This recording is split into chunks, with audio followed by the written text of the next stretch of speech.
Amazon ಬೆಳಗ್ಗೆ 7 ಗಂಟೆಗೆ start ಮಾಡಿದೆ. ಸೊ ಅಮೆಝಾನ್ದು 19 ಪ್ಯಾಕೇಜ್ನ ಕಂಪ್ಲೀಟ್ ಮಾಡಿದ್ದೀನಿ. ನೆಕ್ಸ್ಟು ಮಿಂತ್ರಾ 23 ಶಿಪ್ಮೆಂಟ್ ಮಾಡಿದ್ದೀನಿ. 123 ಶಿಪ್ಮೆಂಟ್ ಇಂಟು 15 ಹಾಕಿದ್ರೆ 1845 ಮಾಡಿದ್ದೀನಿ ಮಿಂತ್ರಾದಲ್ಲಿ. ಮತ್ತು ಅಮೆಝಾನ್ದು 19 ಶಿಪ್ಮೆಂಟ್ ಇಂಟು 19 ರುಪೀಸು ಹಾಕಿದ್ರೆ ಟೋಟಲ್ಲು 361 ರುಪೀಸ್ ಮಾಡಿದ್ದೀನಿ.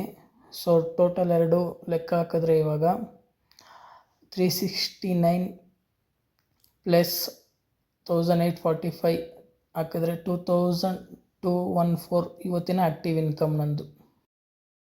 ಇವತ್ತಿನ ಪ್ಯಾಸಿವ್ ಇನ್ಕಮ್ ನೋಡೋದಾದರೆ 439 ರೂಪಾಯಿ ಬಂದಿದೆ ಮಾರ್ಕೆಟಿಂದ.